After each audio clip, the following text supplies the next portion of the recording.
कहने लगे बताइए। तो मैंने रोष में नहीं, रोज कहते हैं गुस्से में नहीं, शांतिपूर्वक जो बताएं, कल आएंगे कल बताएंगे। कहने लगे अच्छा हम कल जानेंगे कैसे पूजा की है। हमने कहा तुमको पूजा करना ही आता ही नहीं। अब हमने कहा कि देखो जब दूसरे दिन आए मैंने कहा ऐसे बैठ जाओ अपने देवता के सामने, जो देवता है बैठो और तुम अपनी आंखों से उसकी आंखों को देखो और अपनी पुतली उसकी पुतली को एक जगह रोको, जहाँ उसकी पुतली है उसी पर अपनी आंख को ऐसे रोको। तो जब मैं तीसरे दिन आया तो बोला कहने लगे हमारी आंख नहीं रुकती। हमने तो वही तो पूजा नहीं की आपसे, अभी बाकी रह गई पूजा करने। तुम देवता की पूजा करोगे और उसकी आंख को अपनी आंखों से देखोगे उसकी पुतली को और वहाँ अपनी आंख को रोकोगे तब तो तुम्हारी सच्ची पूजा है। और नहीं तो तुम ये पूजा उड़न छू कर रहे हो, ये पूजा उजा नहीं है। तो क्या करें, हमने कहा तुम कोशिश करो कि तुम्हारी आंख उसकी आंखों को देखे और इधर उधर ना हो। जब तुम्हारी इधर उधर हो जाएगी तो समझ लोगे तुम पूजा नहीं करते, बराबर देखते रहो। तो उसने 10 दिन अभ्यास किया बैठ के, तो उसकी आंख उनकी आंखों पर रुकने लगी। मैं 15 दिन के बाद उधर से लौट के आया तो मुझे वहाँ बैठा हुआ मिला और ऐसे मतलब है अपनी आंखों को उनकी आंखों से जोड़ रहा था। तो मैं जब आ गया तो उठ के खड़ा हो गया। मैंने कहा अच्छा ये बताओ कि तुमको इतने दिन में फायदा हुआ? जो लगे कि मैं उसको देखते देखते वो मूरत बिल्कुल सफेद हो गई। अब वो मूरत तो दिखाई देती नहीं, वो सफेद दिखाई देता है। देखिए आप, मूरत नहीं दिखाई देती, सफेद दिखाई देता। तो मैंने कहा भाई तू ऐसे आंख बंद करके बैठ जा। तो आंख बंद करके बैठा तो सब ये प्रकाश ही प्रकाश, प्रकाश ही प्रकाश। तो हमने कहा देख पहले तो बैठता था तो अंधेरा था और अब तू बैठता है तो प्रकाश हो गया। देख अब तू देवता की सच्ची पूजा करना। तो हमने कहा और कुछ मत करना, उसी प्रकाश में तू आंख बंद करके सामने देखना रोशनी में। तो सामने देखने लगा तो 10 दिन के बाद फिर आया तो पूछा कि अब तुझको कुछ दिखाई दिया? अरे कह लगे बहुत सुंदर सुंदर चीजें दिखाई देती हैं। तो हमने पूजा तो शुरू की है, वो पूजा तो तू कर रहा था बनावटी और ये देवता की पूजा करती है। अब देख तूने उस मूर्त को देखा तो उस मूर्त की शकल को अपने अंदर छुपा दिया। अब मूर्त तो नहीं दिखाई देती, कह लगे बिल्कुल नहीं दिखाई देती, तब से भेद हो गई। तो हमने देखती उस पर ठहरने लगी और अंदर की आँख खुल गई। अब तेरी तीसरी आँख खुल गई, अब तू उससे देख रहा हो मूर्त वगैरह। अब देख आँख बंद कर दिखाई देता तो कह लगे हाँ दिखाई देता। तो सही बात यह है कि उनको पूजा करना आता, पूजा कोई मना थोड़ी है, लेकिन करने का तौर तरीका जब महात्मा मिलेंगे तब बताएंगे। किसी का खंडन थोड़ी करते हैं, क्या वो खंडन किसी का करे, मंडन करते हैं। जो गलत काम कर रहा है उसी को सीधा कर देते हैं। इसी को व्यास जी ने कहा था कि भाई हम मूर्ति की स्थापना इसलिए करते हैं कि तुम जंगल में जा करके बैठ करके वहाँ यह अभ्यास करना, अपनी दृष्टि को उनकी आंखों पर टिकाना। जब टिकाते टिकाते दृष्टि ठहर जाएगी तो अंदर की आंख खुल जाएगी। इसलिए रखा था आप उसी चीज को मूर्त को घर उठा ले आए। पहले तो जंगल में थी, एकांत में थी, अब उसको घर में ले आए तो बजाए अंदर बज रहा तो उसको बाहर बजाने लगे। वो बाहर जो बजाते हो वही धोखा है, वही भ्रम है, वो भूल है, और अंदर बजने लगे वो सच्चा है। तो तुम्हारे अंदर ही बज रहा, और जहाँ ये बाजे बज रहे हैं वो कीर्तन और आरती अखंड हो रहा।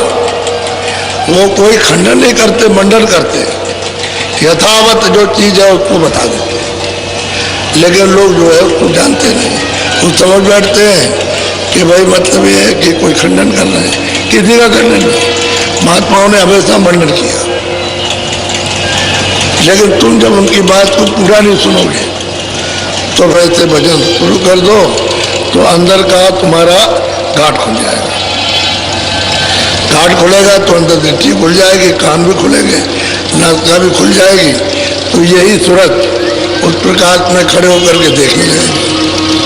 क्योंकि जब घाट खुलेगा तो अंधेरा जाएगा, उजाले आएगा, प्रकाश आएगा, रोशनी आएगी।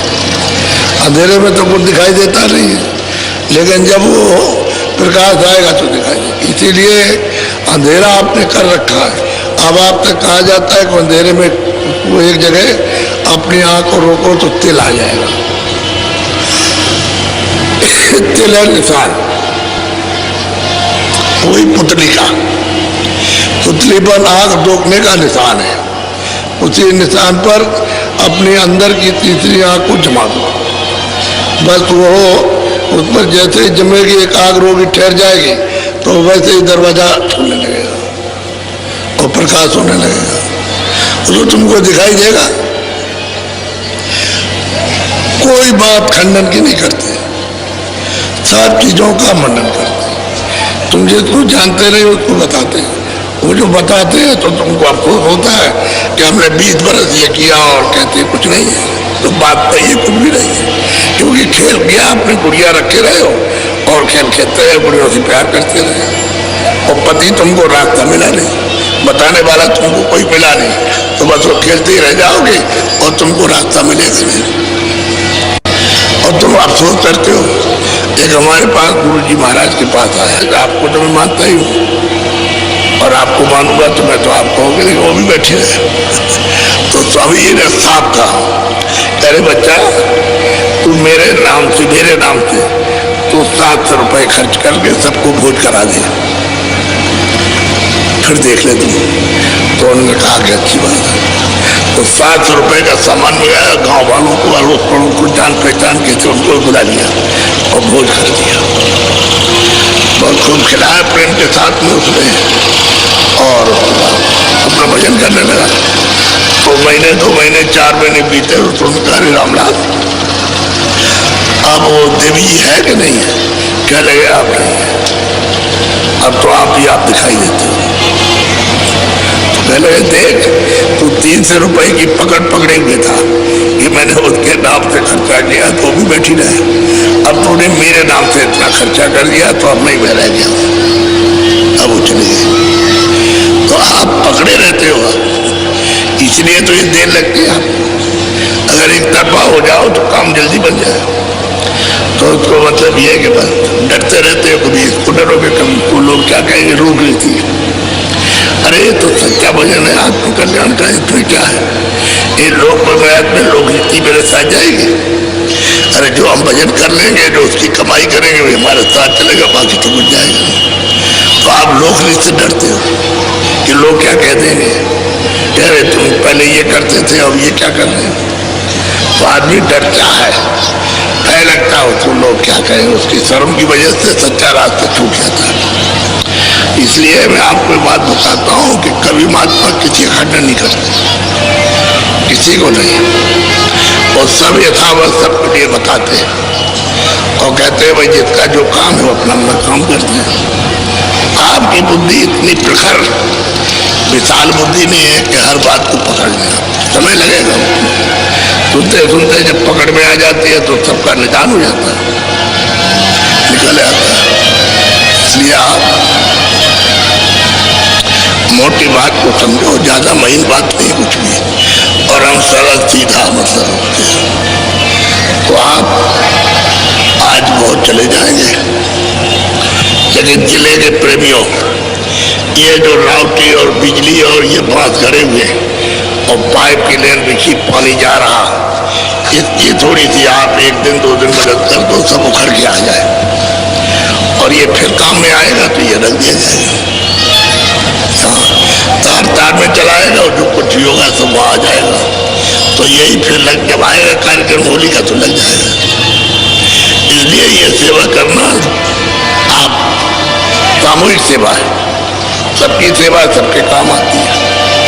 कोई मेरे अकेले के लिए तो है नहीं, सब जो लोग आए सब के सब उससे लाभ फायदा उठाया और मतलब जा रहे हैं तो वो लगा तो रहेगा नहीं, टूट जाएगा, कोई निकाल ले जाएगा तो व्यवस्था बिगड़ेगी। इसलिए आप उनको रोक लो, और कहीं गड्ढा हो गया और सोच रहा था ऐसे पूरा मट्टी डाल दो, गड्ढा पूरा हो जाएगा। ताकि किसी का मैदान हो तो ये ना समझे गड्ढा करके चले गए, बराबर हो जाए तो लोग खुश रहते हैं। इन्हें ऐसा नहीं है, खुश नहीं रहते, वो जानते हैं कि आते हैं और फिर अपना ये सब करके और फिर चले जाते हैं, कोई परेशानी नहीं।